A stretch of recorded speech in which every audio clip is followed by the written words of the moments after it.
In this final episode of Washington's Six Principles, we explore civility, which is probably the most sought after value and principle in almost any time in American history.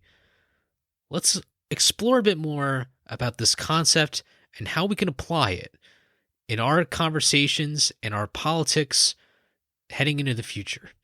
Let's begin.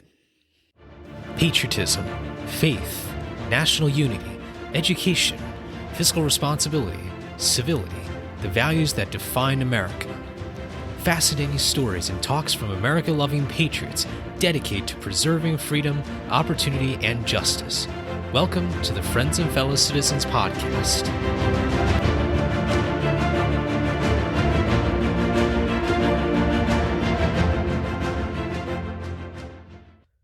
Welcome, everybody, to another episode of Friends and Fellow Citizens. I'm your host, Sherman Tylowski. We have our final episode in this series of Washington's Six Values. This is number 6, called Civility. We've gone through 5 already: patriotism, faith, national unity, education, and fiscal responsibility. And while this series is almost over, there's still a lot more content to come as we continue our journey together. But first, if you haven't already, make sure that you subscribe to this podcast and you share it with your friends and family. Make sure you don't miss content every week, every Monday, available at 6 a.m. Eastern. But of course, you have all week to listen. And so I hope that we continue to provide you more content here on this podcast. And I'm really thankful for all of you. I think this is appropriate given that this podcast is being released after the 2020 Thanksgiving holiday season. In a very difficult year and amidst very difficult circumstances, I hope that we can remember the treasures and the blessings that we still have. There's so much out there that we can achieve. I hope that you all have taking the time to spend time with your families as best as you can. I hope that all of you will continue to remain safe and healthy and ensure that your life will be as fulfilling as possible. Now, today we are discussing a topic that I don't think has gotten any more attention than now, which is civility. If there is any medical evidence about the antidote of civility when it comes to curing people's craziness, this is it. I think people are just getting more and more tired of politics as it is. People are tired of the shouting matches that go on in the House and Senate floors, and even those on social media. 99.9999% of the time, people don't do anything about it. They don't do anything productive. And it's really gotten out of hand. People are sick and tired of the fringes of both sides of the spectrum. People can disagree and agree on which side of the spectrum is more problematic at this time. But it doesn't change the fact that the fringes, the far right and the far left, are not ideal solutions. In fact, they're not even close to being a solution. They're both two of the most existential problems facing our politics today. And even when we try to rely on journalists, people are sick and tired of the media telling people how to vote. They're sick and tired of the media creating dramas out of people's real issues. People are just fed up with the shouting matches, the use of media as a way to advance partisanship. There's so many other factors and effects of polarization. It's difficult to know where to start. And I don't think one episode is going to be able to cover all of that, and it shouldn't. I just cringe and sometimes laugh when people say that there's got to be one solution, that there's only one problem, or if we need to solve polarization, we just got to clap our hands and make a wish or something, and something good would happen. It doesn't work that way. We have people who say that they're for bipartisanship, but then completely do the opposite. It's the do as I say, not as I do kind of spiel. For example, I remember speaking to someone who claims that they love bipartisanship, that they want to see it. But this person just seems to act, and I know this person, I consider this person a friend, but then I see this person going on social media saying that, the party X is doing all this bad stuff and party Y is the real party and the only party that can solve every single problem in the United States. I thought to myself, I said, okay, you have someone who wants bipartisanship, but clearly this person doesn't want to do the bipartisan reaching out. This person just wants other people to do it for him. I think that's really irresponsible. And it kind of made me wonder of how I'm going to start this episode. I thought I would illustrate maybe just two examples of how partisanship has peaked at times and how partisanship has gone down and has been more towards the bipartisan nature, or at least the more sensical nature of politics. I'm going to start with the bad, and I'm going to end with the good and the hopeful, because that's where we want to go, right? One of the great episodes, and not podcast episodes, but episodes in history, that I think is really important to explore, is the American Civil War and the prelude going towards the Civil War.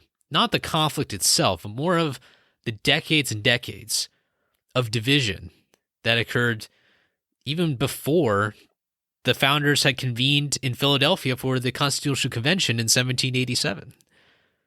And it's really on the issue of slavery. I've mentioned this a few times before so far in this podcast. One episode that I love to tell people really shows how things have changed a lot, and understandably so. I mean, it would probably be the worst thing if nothing had ever changed since the 1850s up until now. But this story, for all of you, I think really illustrates the high standards that we should all be aiming for. We mentioned some of these high standards in the episode with Mr. Ed Wynn, which I recorded and was made available earlier this month in November. If you haven't checked out that episode, make sure you take a listen after this one. I'll make sure to link it down in the show notes below to make it easier for all of you. So here's the story. During the 1850s, there's something called the Kansas-Nebraska Act. What it essentially did was that it allowed something called popular sovereignty to be implemented in the territories of Kansas and Nebraska. And the idea of popular sovereignty was that the state would hold essentially a referendum and determine whether or not it wanted to be a free or slave state. This was an idea espoused by Stephen Douglas, a senator from Illinois, who was a huge proponent of that. He really believed that if the conversation would be shifted to more of a democratic level and a state level, then slavery could be more easily solved. At least that was the idea. But boy, was Senator Douglas wrong. I mean, not like a little wrong, but like really, really wrong. And it became so bad that the Kansas-Nebraska Act led to something called Bleeding Kansas. What happened was that people flooded into Kansas ahead of this vote on whether or not it was going to be a free state or a slave state. And as a result, skirmishes, then violence, then just full-on atrocities. I mean, atrocities like you've never seen before. There were protests and riots and massacres and all the kinds of the worst things that you can see. It was a truly, truly tragic scene, a very un-American scene, something that we, looking back, would never have thought would be even a thing. Would never even have thought that this would be possible. And this Bleeding Kansas issue really riled up both sides, further divided both pro-slavery and anti-slavery people. This issue really came about in the United States Congress. A senator whom I think should deserve his own episode, named Charles Sumner, was particularly infuriating. Now, whether or not Charles Sumner would want his own episode in a podcast broadcast in 2020, almost 170 years later, is another issue. But Senator Sumner was a senator from Massachusetts and a staunch abolitionist. And he gets up in 1856. So the Kansas-Nebraska Act was 1854. In 1856, Sumner goes onto the Senate floor and he completely denounces this horrible legislation, the Kansas-Nebraska Act. And this long speech really gave light on the horrible atrocities and the horrible tactics that were used by pro-slavery supporters. And he particularly went after a congressman named Andrew Butler. Andrew Butler was from South Carolina, staunch pro-slavery supporter. And when Sumner blasted this congressman from South Carolina, his first cousin, you could say, was not very pleased about that. And this cousin's name was Preston Brooks. Preston Brooks was also a congressman from South Carolina, too. And he was infuriated. He was absolutely infuriated with Charles Sumner. And so Senator Sumner one day is writing at his desk in the old Senate chamber. You can still visit it. Not today as of the recording of this podcast, but later when the Capitol Visitor Center reopens, you can visit that chamber. And he's writing at the desk, and Preston Brooks walks in. He approaches the senator, and he's got a cane kind of hidden or on the side. He approaches Senator Sumner, and he kind of almost pretends to ask him about the speech, ask him about the reasonings behind his arguments and why he delivered that speech. And as Senator Sumner started to respond, Brooks immediately takes out that cane and strikes the senator from Massachusetts down on the Senate floor. And people all around, very few people at the time in that chamber, were shocked, were just shell-shocked at what was going on. And Brooks starts beating the senator with that cane. He starts beating him again and again and again and again. Certain members of Congress try to intervene, particularly the northern senators. But Brooks had two comrades, and they both used pistols and brandished the pistols to make sure that no one was to intervene in this conflict, even though Senator Sumner was just completely overwhelmed by Preston Brooks. The Senate Sergeant at Arms was called. The Speaker of the House even tried to intervene. And it was just madness. And both sides, one side trying to help Senator Sumner, the other side actually cheering on Preston Brooks. After about a minute, the whole cane shatters in pieces. And Brooks is still going after Senator Sumner. Finally, Brooks was stopped by another congressman, but the damage was done. Senator Sumner unfortunately suffered very, very serious injuries. He could not even return to the Senate for years. And the reaction after that was just so symbolic of how divisive it was. I've heard and read about stories where Southern newspapers, of course, praised Preston Brooks. There were even people who sent canes to members of Congress to show that they supported the beating up of abolitionist supporters, regardless of where they were. The North, of course, was absolutely infuriated at what had happened. So much support for Senator Sumner. You know, this story always comes back to me when I see what is happening in our country. Not because the same exact scenario would occur on the Senate floor and certainly in our legislature, but it's more of the symbolic aspect. What does this mean about the fabric of our nation? Just like how at that time people were so entrenched in their views, and we know which views are the right ones. We know that slavery is wrong. We know that. But at the same time, there were people who really probably felt like there wasn't light at the end of the tunnel. And unfortunately, it took a very costly war to determine what was right, what was wrong. But I use that example a lot And it was something that I used very frequently during my time as a congressional intern back in 2019. But the metaphor just keeps coming back. And it may not be just the fact that I'm an American history person. I think it really does symbolize a lot about what the country has gone through. And I sincerely hope, and I don't think that we're going to see that exact kind of same scenario, but I really fear that there's a number of trends that are happening that are really disturbing. Take free speech codes as an example. The fact that there's people out there, especially a lot of young people, who are claiming that they can't listen to an opposing view.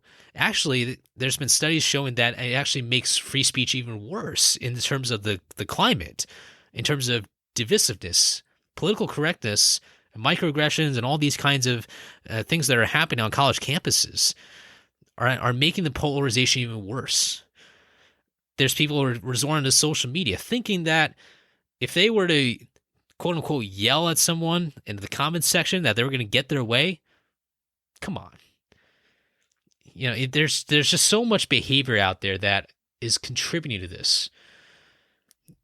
I'm going to reference a little bit about our interview with Ed Wynn. Ed Wynn was a great guest on our show. Yeah, and I really can't wait to invite him back. I think he's been wonderful. And he really emphasizes the idea that we don't have these kinds of discussions anymore about real issues.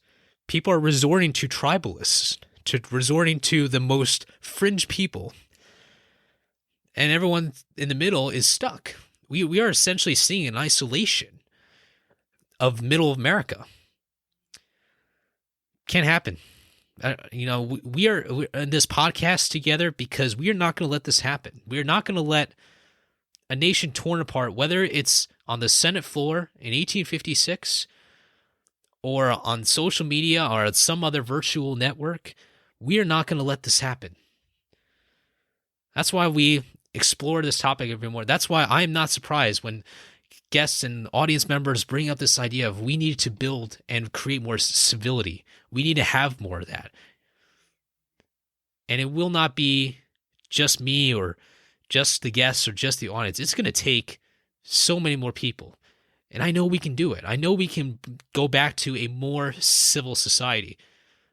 Just like how, as Ed Wynn was saying, we didn't get to this point overnight. So that we can't expect the solution to be overnight either. George Washington warned us about the factions within political parties, but he also emphasized the importance of keeping domestic rebellion, domestic tensions at a low as much as possible. Of course, Abraham Lincoln famously said, "A house divided itself cannot stand." Also, a bit of the title of the episode about national unity, recorded in October. So what does this all mean? How do we start turning that tide? Well, the answer is not going to be, once again, outlined in one episode.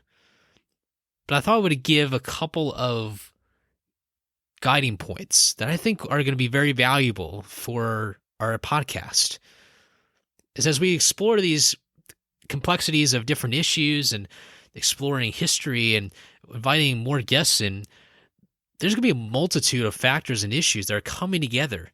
Oftentimes, we might be at odds with each other about how to advance legislation anywhere from space policy to civil rights to foreign policy and all the rest. Well, the first guiding principle I want to offer today is civility really is the greatest gift for the issues that we care about.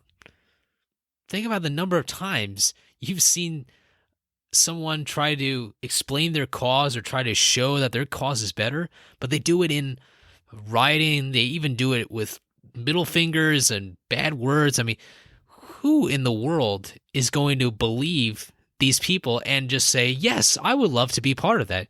The answer is nobody. That's why a lot of these protests, a lot of these reactions that you see online are emotional reactions. And we are emotional creatures. Let's not ignore that.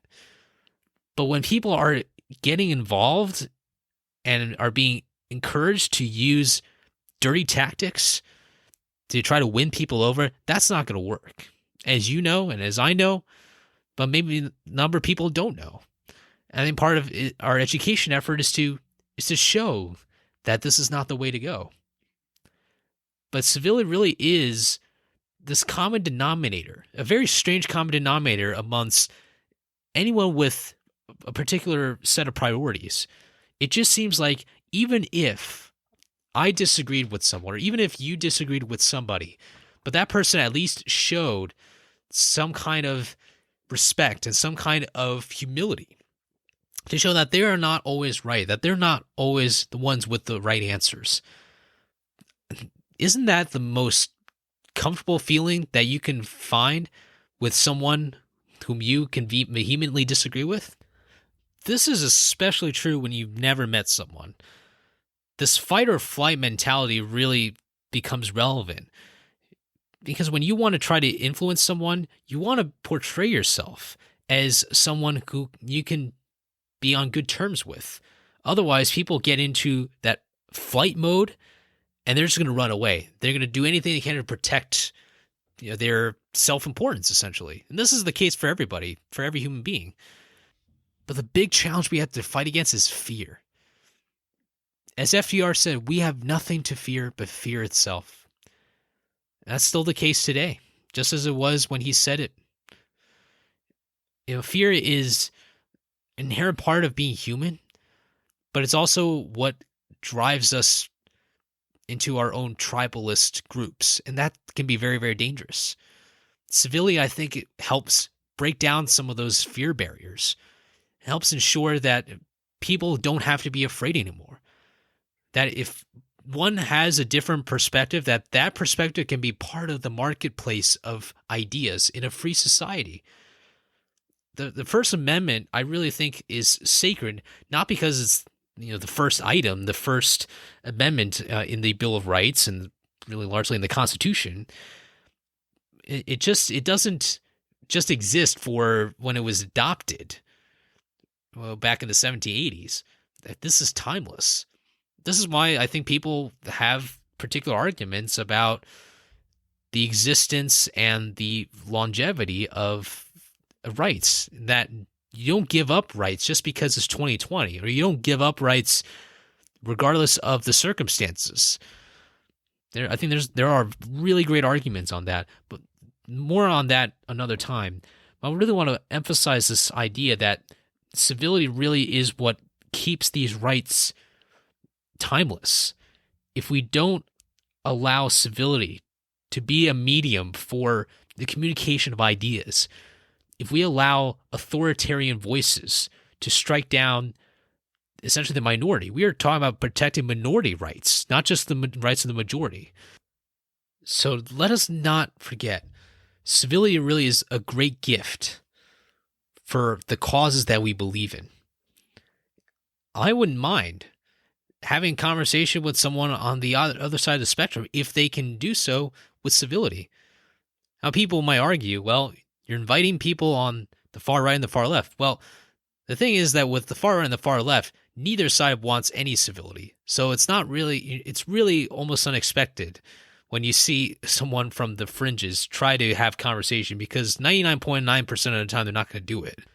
But of course, we don't let the fringes dictate to us what we can and should do. We know what the right thing to do is. I'm confident that all of you are going to be doing the right thing, that you're going to stand for the principles that we have committed ourselves to, the principles that have liberated countless people from the worst atrocities of all mankind. More importantly, civility is not about you or me. It's about others. It's about knowing that people will disagree with you, but you do them a favor because you respect them. And just like with anything, with anybody, just like with anybody, it goes back to the basic principles. Treat others the way you want others to treat you. It's as simple as that. And that leads me to my second guiding principle. It's such a basic concept, but I think I want to highlight it again in this episode, something that we will touch upon a lot. especially how it ties in with the other principles that I've just outlined earlier in this podcast and episode. And that is, civility really is down to basic principles. Think about the time when you were younger and you thought of that time when your parents told you to not say bad words. What did you think of that maybe when you first heard that? I'm not asking you to think exactly what you thought when you were a lot younger, but that concept, I think, always comes back, doesn't it? Like when someone tells us something bad or they call us bad words, we react to it pretty strongly, don't we? I mean, if it happens to us, what makes us think that it's okay for us to do the same thing to others? And I will never forget that old saying in school, and this was probably the golden rule for just about anything in school and beyond. If you can't say something nice, don't say anything at all. A really simple idea, but I just love that phrase so much. And it's a process. I'm not saying that it's always easy because, again, people have emotions. But I think as a society, when it comes to this issue of civility, we definitely have to do better. I think as Ed Wynn said, and I keep going back to it because really he was the first guest we've had to discuss this issue of civility. But he says that we need to have high expectations. We need to hold ourselves with high expectations and not just others. We have to hold our leaders accountable. If someone says something that's out of line, let's just call it out. Let's just call it out and say that this is wrong. If a politician says something else that is wrong, we will do it again, and we will keep doing it.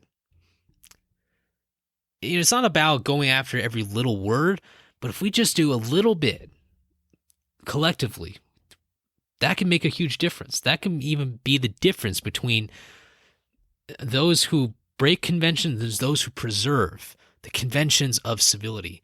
Because I think we have lost some of that. We have lost some of that ability to see the good sides of politics and the good sides of discussion and about the countless Americans who really get along on a lot of things.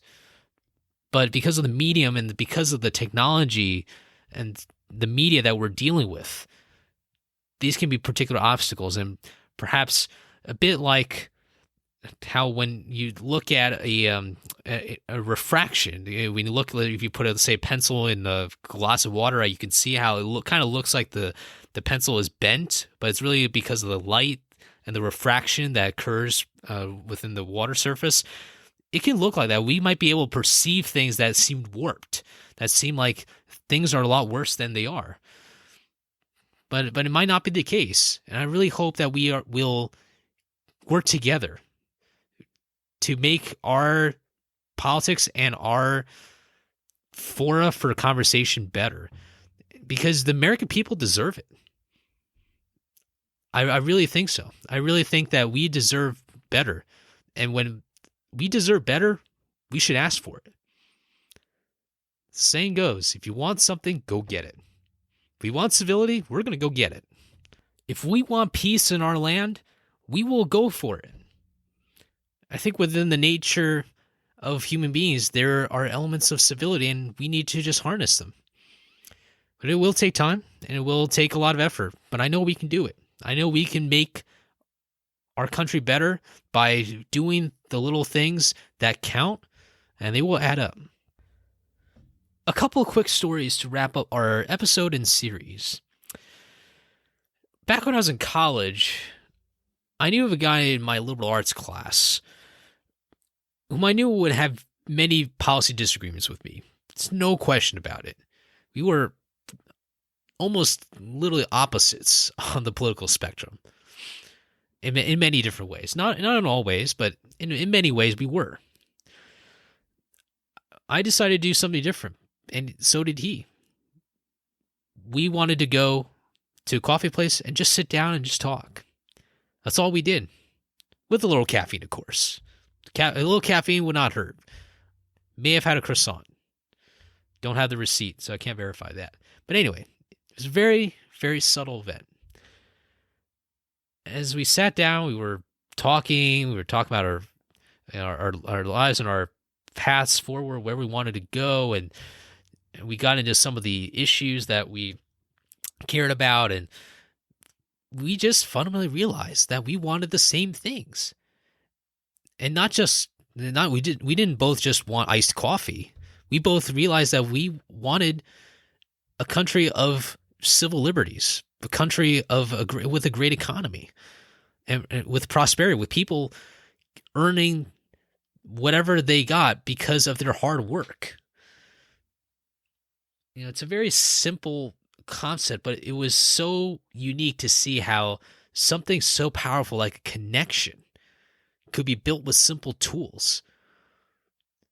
And not all conversations need caffeine, but in this case, we really hit it off, and it was just, I'll never forget it. I told this man, Daniel, I said, Daniel, I just want to thank you for being with me and for spending this time. He and I had not spent much time together, even though we were in similar classes. But we just decided to take that leap forward and just do something different, and just to connect with people, and just to be human. Just to be human, and to do what we can in this innocent setting to get to know each other. And I'll never forget it. I'll never forget it. He emphasized that same sentiment. And he said that I learned a lot from you. He might have used to think that people who thought like me were bad people, but I think he told me, he said, you've opened my eyes. You've given me that perspective, and now I better understand where you're coming from. And I understand that people who think like you are not all bad people. Who knew that an instant coffee like that could spur a connection? I know I didn't know, but I had to test it, and he felt the same way. I don't think we've ever felt that connection before, and I'll never forget it. In 2019, a U.S. Senator from Georgia, Johnny Isakson, was a senator who was very well respected across both sides of the aisle, regardless of what you thought of his politics. Unfortunately, he had the news that he had health complications, and he unfortunately couldn't serve past December 31st, 2019. The great Congressman John Lewis, whom we unfortunately lost earlier this year, addressed the House, and Isakson was there. This is what he says. This is what Congresswoman Lewis says about his dear friend. He says, quote, "You have been very good to the people of the state of Georgia. And I am lucky enough and just blessed really to call you a friend and a brother. Thank you so much. Madam Speaker, it is almost difficult to yield back the time when I speak of this good and great leader from the state of Georgia. Thank you, brother, for your service. I will come over to meet you, brother." And as he ends, he's looking at Senator Isakson from across the aisle, puts down his paper, and he walks towards his great friend, literally crossing the aisle to pay tribute to his lifelong friend. And as Congressman Lewis approaches Mr. Isakson, they both shake hands, and they both give each other a big hug. A very small moment, but boy, there's so much class in that act, wasn't there? I'm going to link that video in the show notes below for all of you to watch too. To summarize, there's so much we can discuss about civility. It's too much to share in one episode. I've only scratched the surface. But I hope that some of the things that I've said today, I think could be a guiding light for our future episodes together. I've always said this is not just about myself, just about myself talking to a microphone and putting together and putting on the internet. It's not just that at all. It's much more than that. It's all of us coming together every week to commemorate what is precious, what is invaluable, that no one can take away from us. And that is our dignity. That is our values, our morality, our ethics. And the civility is what allows us to project the invaluable nature of human morality and ethics. I can't wait to see what more comes and what people are going to be able to do to forge those connections and to contribute to a more civil society. We can do this, and we will.